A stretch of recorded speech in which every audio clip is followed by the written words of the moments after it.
आम्ही आता चाललेलो आहे पंढरपूरला आणि आता आम्ही पंढरपूरच्या पुन्हा पार केलेला आहे आणि आम्ही आता इथे एका रेस्टॉरंटला हॉटेलमध्ये आलेलो आहे जेवायला। रात्रीचे मला वाटते 10:30 वाजले असतील। तुम्ही बघू शकता आमचे मेंबर्स हाय करा।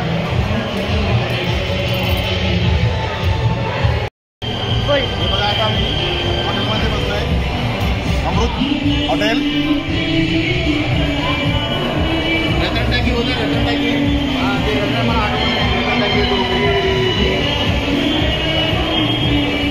जेवायला बसलेलं आहे आणि आता इथून आमचा पंढरपूरला निघणार आहे।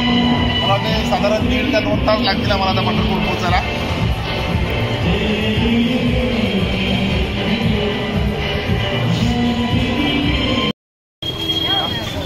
आता आम्ही पंढरपूरला आलेलो आहे। आता इथे आपल्या हे करत आहे,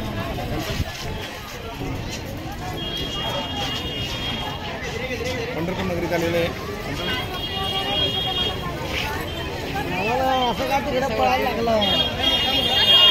बघा आता आपण बघू शकता आम्ही आता दर्शनाला चाललेलो आहे।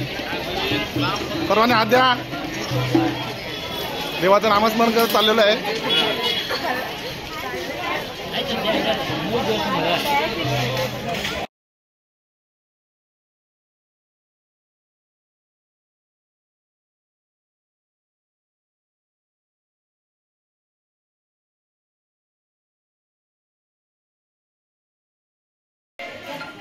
आज आम्ही इथे पंढरपूरला आलेलो आहे। स्वर्गीय मधुकर सीताराम चौधरी यांच्या स्मरणार्थ त्यांचे ज्येष्ठ नागरिक आपले बाळाराम मधुकर चौधरी आणि गुंडे यांनी इथे एक धर्मशाला बनवली आहे। आपल्या भिवंडी तालुक्यातील कोणाला पण म्हणजे फ्री, कुठल्याही प्रकारचे चार्जेस नाही अशी धर्मशाला बनवलेली आहे। आणि आज जो आम्हाला दुपारी पण जेवण दिला तरी सर्व महिला मंडळांचे पण आम्ही आभारी आहे।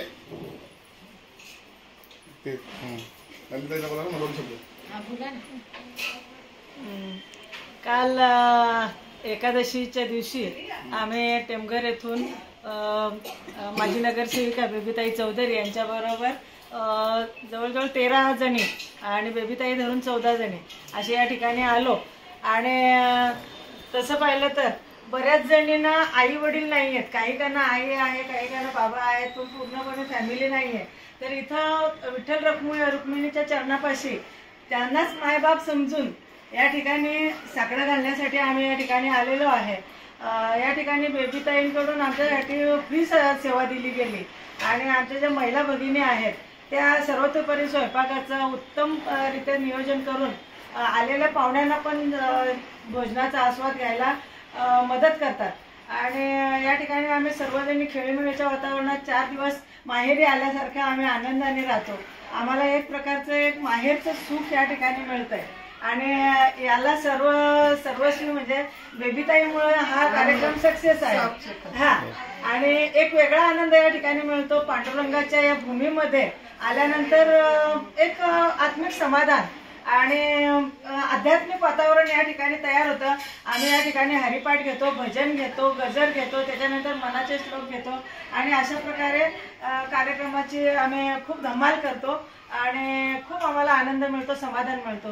त्याच्याबद्दल नगरसेवक आमचे श्री बाळाराम चौधरी आणि बेबीताई चौधरी यांचं मनस्वी आभार व्यक्त करतो आणि सगळ्या महिला मंडळाचं सुद्धा या ठिकाणी मी आभार व्यक्त करते। आणि जो आनंद या ठिकाणी मिळतो हा असाच द्विगुणित होत राहावं अशी परमेश्वर चरणी प्रार्थना करते, अशी पांडुरंगा चरणी विनंती करते। धन्यवाद धन्यवाद। अतिशय चांगलं असं नलिनी काकूनी बोललेलं आहे। आता आपण बघूया इकडे काय चाललेलं बघूया। वा इकडे बघूया, इकडे काय आपल्या लता वहिनी आणि वहिनी आपल्या भाकरी बनवत आहेत। बघा कसा तव्यावर भाकरी बनवतात। आपली रोहिदास भाऊची पण मिसेस बघा। इकडे कोण आहे? उमेश पद्धती जोशना वहिनी। हो जोशना वहिनी ऐकरा इकडं। हा दुसरा कोण आहे इथं?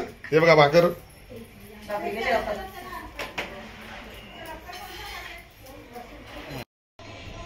आता आम्ही माशाच्या मगरीच्या तोंडातून आम्ही आता जात आहे। मगरीच्या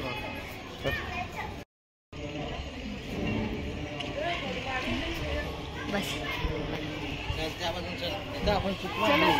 तिथून तसंच जायचं वाटतं. डायरेक्ट आलो असं. आता आम्ही कैकळी महाराजमध्ये मठात ज्ञानेश्वरांनी भिंत चालवलेली होती ती आलोय. तिथे त्यांनी जसं स्ट्रक्चर केलेलं आहे रेलमध्ये असं वाटतं की ज्ञानेश्वरांनी खरोखर ती भिंत चालवलेली आहे दिसते. असं वाटतं या काय बोलतो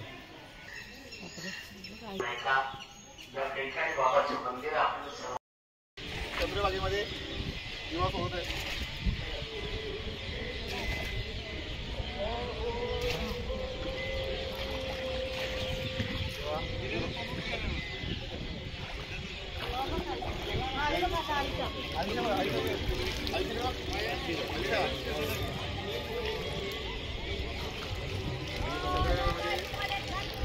हे बघा आम्ही आता चंद्रभागाच्या नदीमध्ये होडीमध्ये फिरत आहे.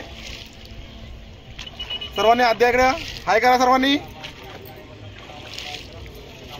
आयुष्य हाय कर. हे आता पाहू शकता आपण चंद्रभागा नदी.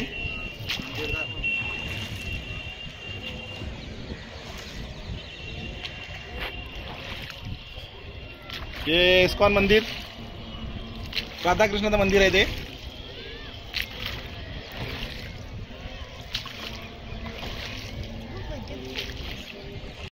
हे बघा आता आम्ही पंढरपूरचं दर्शन होऊन आता आम्ही आलोय कोल्हापूरला. आपला महालक्ष्मी मंदिरला आलोय अंबादेवीचं दर्शन घ्यायला. आता आम्ही अंबादेवीचं दर्शन घेऊन तिथं आपल्या परतीच्या रस्त्याने निघणार आहे. चला सर्वांनी आद्या. ओके. अंबादेवीचं दर्शन घेत आहे. दर्शन घेत आहे.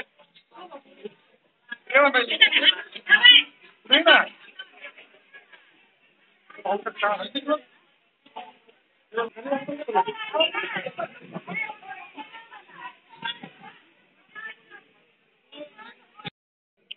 महालक्ष्मी मंदिरात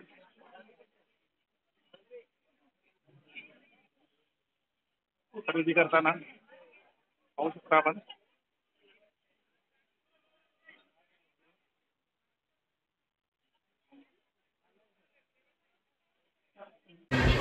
तरी आमचा ब्लॉग कसा वाटला तुम्हाला? आम्ही जे पंढरपूरला गेलो दर्शन केला, कोल्हापूरला गेलो तो आमचा दर्शन झाला आणि आम्ही खूप 2 दिवस खूप मजा केली. तरी आमचा हा ब्लॉग तुम्हाला कसा वाटला? आमच्या ब्लॉगला सबस्क्राईब करा आणि लाईक करा, कमेंट करा. धन्यवाद.